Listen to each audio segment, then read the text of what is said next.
Bonjour tout le monde pour ce nouvel exercice qui porte sur la consommation d'air et le gonflage de bouteilles.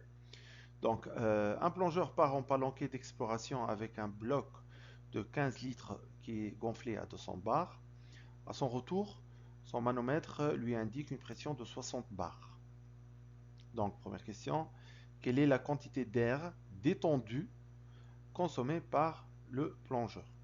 Donc, dans le cours, vous avez vu certainement cette formule-là. La quantité d'air dans le bloc est égale au volume du bloc multiplié de la bouteille, plutôt volume de la bouteille, multiplié par la pression.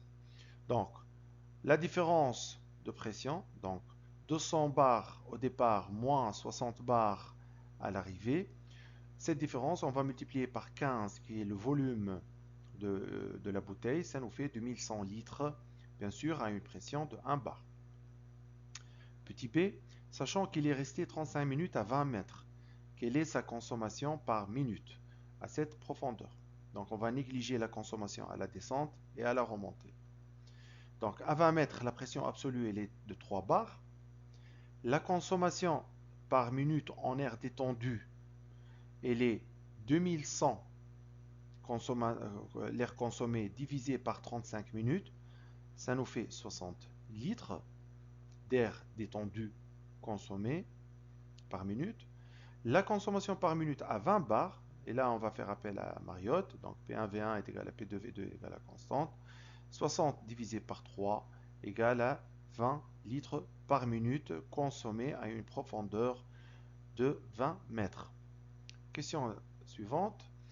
Ce plongeur dispose d'un bloc tampon de 150 litres gonflé à 240 bars et voudrait recharger son bloc à 200 bars.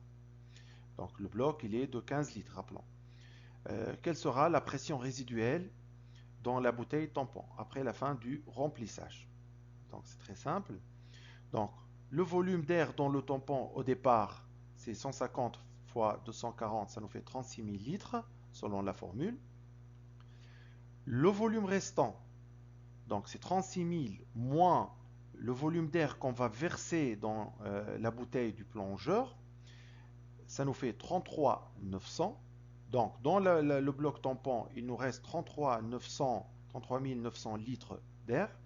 On va diviser par 150, qui est le volume de la bouteille, ça nous fait 226 bars. Donc, finalement, après remplissage de la bouteille de 15 litres à 200 bars, le bloc tampon, il reste 226 bars. Au départ, c'était donc 240 bars. Un autre groupe de plongeurs maintenant voudrait, avec le même bloc tampon, voudrait remplir simultanément trois blocs de 12 litres qui sont au départ totalement vides.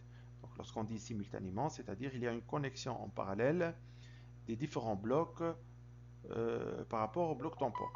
Donc quelle sera la pression maximale qu'ils pourront avoir dans les blocs après équilibrage? On va utiliser la même formule. Donc tout d'abord, nous allons calculer la quantité d'air totale.